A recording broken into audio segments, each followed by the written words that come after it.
françaisdanslemonde.fr, la première plateforme multimédia d'aide à la mobilité internationale. Bienvenue sur notre podcast, je suis Gauthier Seyss et j'ai le plaisir de passer 10 minutes avec les fondateurs de l'IRECA. 10 minutes, le podcast des Français dans le monde. françaisdanslemonde.fr. Est-ce que c'est une interview essentielle ? Vous allez nous dire ça d'ici 10 minutes. On va accueillir nos deux invités, Emmanuelle Henry, mais qu'on va appeler Emma. Bonjour Emma. Bonjour Gauthier. Content de te retrouver, ça fait un moment qu'on ne s'est parlé. Trop longtemps. Et puis Robin Malin. Robin Malin. Bonjour. C'est plus facile comme ça. Tu es cofondateur, et puis on salue Marc Bordier qui n'est pas avec nous aujourd'hui, qui est le troisième de cette équipe à trois têtes. On parle de l'IRECA, on va parler de livres. Je vous ai un peu provoqué avec l'interview essentielle. On a vécu cette drôle de période de la pandémie. Vous avez aimé lorsque notre président et notre gouvernement avaient considéré qu'acheter un livre, c'était pas essentiel ? Je ne sais pas si on serait tout à fait objectif pour répondre à la question. En tout cas, c'est certain que ça a été une période qui a été favorable pour découvrir des nouvelles solutions en ligne. Et oui. Et puisque l'IRECA, c'est un nouvel acteur, on a lancé le site fin 2021, donc après la pandémie. Mmh. Et c'est vrai qu'il y a beaucoup de gens qui se sont mis à acheter sur Amazon pendant la pandémie. Donc nous, on n'était pas encore existants. Et finalement, depuis notre lancement, une partie de ces gens-là sont passés des alternatives à l'IRECA en découvrant ces nouvelles solutions. En tout cas, on a quand même vu avec cette pandémie, et sur ce sujet notamment, on a 110 000 auditeurs chaque jour qui sont aux quatre coins de la planète, que le livre n'était pas mort, qu'il était plutôt en bonne santé, que les gens aimaient lire. On le dit quotidiennement quand on parle des enfants qui vivent en expatriation, par exemple, l'importance d'avoir un bouquin entre les mains. Plus que jamais, le livre fait partie de notre vie. Absolument, effectivement, le livre fait partie de notre vie. On a été, Emma et moi, expatriés. Moi, je suis encore à l'heure actuelle en République tchèque et j'ai des enfants en bas âge qui sont en train d'apprendre à lire. Et c'est vrai que du coup, c'est un sujet qui tient particulièrement à cœur, je pense, tous les parents, d'avoir des livres en français pour les enfants de manière importante, et puis aussi pour soi, pour essayer de connecter avec son pays, avec ce qui se passe. On entend quand on repasse par des voyages en France et garder cette connexion avec la culture. Et pourtant, avant l'IRECA, il n'était pas si simple que ça, et en tout cas plutôt cher, de recevoir un livre en français, parce que sans doute qu'il y a peut-être une librairie là où vous vous trouvez dans votre pays d'expatriation, pas sûr que ce livre soit en français. Donc maintenant, il y a l'IRECA.com, je vous invite à aller faire un tour au pays des livres. Qui va me raconter un peu l'historique entre l'idée qu'a eu Marc, un ancien d'Amazon, et le site actuel qui est en pleine évolution? On va faire une annonce d'ailleurs en fin d'interview. Tout simplement par le constat qu'on a pu faire, puisqu'on a chacun d'entre nous été expatrié, de la difficulté de se procurer des livres en français hors de France. La sélection est limitée, c'est-à-dire qu'il y a peu de choix de livres, les prix sont élevés et la livraison est longue. C'est-à-dire que, comme tu le disais, peu ont la chance d'avoir une librairie physique à proximité, et donc la majorité des gens vont aller sur des grands sites e-commerce où les prix sont élevés, c'est-à-dire que le prix du livre va être élevé, il y a des frais de livraison qui sont élevés, d'où l'idée de lancer une librairie qu'on appelle la librairie universelle, donc l'IRECA, où vous allez trouver tous les livres en français, donc c'est 1 million de titres avec livraison gratuite dans le monde. Alors, toi, tu t'occupes de la partie communication. On l'a dit, tu es en France aujourd'hui, mais tu as connu l'expatriation à Londres ou encore à New York.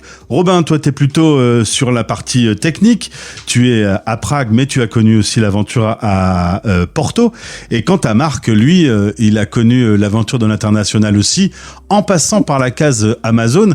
Ça donne à réfléchir quand même de voir ces modèles et ces nouvelles technologies qui émergent. Effectivement, il y a beaucoup de choses qui évoluent sur le marché et c'est très intéressant pour nous nous, en tant qu'acteurs sur le livre, d'arriver avec des innovations sur ce secteur-là et de proposer une solution qui soit à la fois technologique, mais aussi logistique, opérationnelle et puis bien sûr orientée lecture à tous ceux qui se trouvent en dehors de France et qui avant avaient du mal à trouver des livres.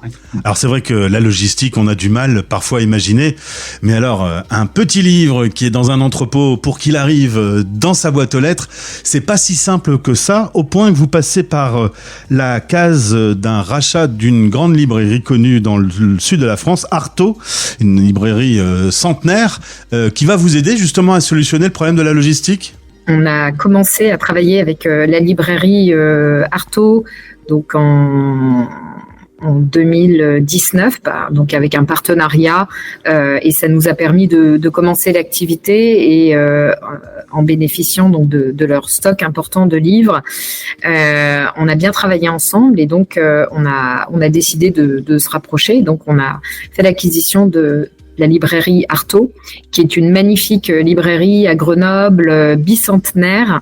C'est vraiment la librairie de référence localement, avec 80 000 livres en stock sur 3 étages. Donc elle est vraiment superbe. Et ça nous a vraiment permis de lancer l'IRECA avec ce stock, des partenariats en place avec des éditeurs. Et puis sur le site, si vous allez sur l'IRECA, vous verrez qu'il y a plein de conseils des libraires avec des sélections, des coups de cœur. Et c'est très pratique quand on est à l'étranger, puisque c'est vrai que quand on est en dehors de France, on se sent souvent un petit peu éloigné de la culture française et on ne sait pas nécessairement quelles sont les dernières nouveautés littéraires ou les classiques qu'on veut faire lire à nos enfants. Et donc, on a bien ça en tête et c'est pour ça qu'on a voulu faire une librairie qui soit vraiment un guide pour les amoureux de la lecture avec plein de conseils littéraires. Septembre 2021, lancement du site sur lequel on trouve donc 1 million de livres en français. 40 000 clients ont depuis le lancement eu l'occasion de passer une commande. D'ailleurs, les chiffres sont flagrants. 10% sont des clients français de France et les autres sont des expats. Aujourd'hui, on peut expliquer pourquoi vous avez trouvé la bonne solution pour que le livre soit moins cher qu'en l'achetant, par exemple, chez Amazon. Donc, c'est un travail, une démarche logistique qui vous a permis de proposer ce livre à ce prix-là. Et effectivement, c'est à la fois une démarche logistique, c'est-à-dire que les clients qui aujourd'hui passent commande sur le site lireca.com vont en moyenne dépenser une 50aine d'euros et acheter 3 livres. Ça, c'est l'achat typique qu'on va avoir sur le site.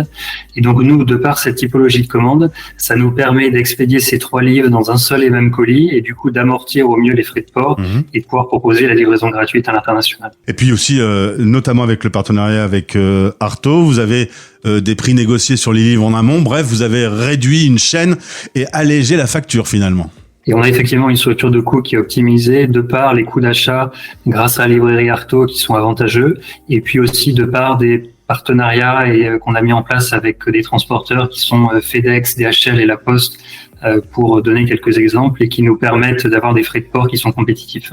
Je pense que certains de nos auditeurs sont en train de se dire, s'ils sont à quelques milliers de kilomètres de leur France natale, mon Dieu, mais c'est incroyable que ça existe. Du coup, l'aventure commence sur lireca.com et on peut aller plus loin aujourd'hui. Au-delà d'acheter un livre, on peut devenir actionnaire. Alors, il faut que vous m'expliquiez comment je peux devenir actionnaire d'une jolie entreprise française.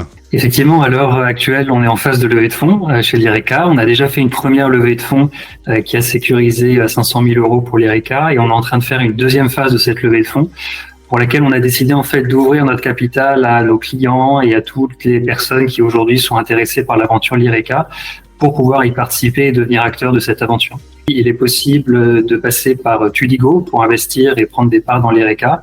Pour cela, il suffit simplement d'aller sur le site de l'IRECA et tout en haut du site, il y a une petite bannière orange sur laquelle les utilisateurs peuvent cliquer et seront redirigés vers la page Tudigo sur laquelle n'importe qui peut effectivement aujourd'hui comprendre comment est-ce que l'IRECA fonctionne un petit peu plus de l'intérieur et puis choisir de participer de manière active en prenant des parts effectivement dans la société.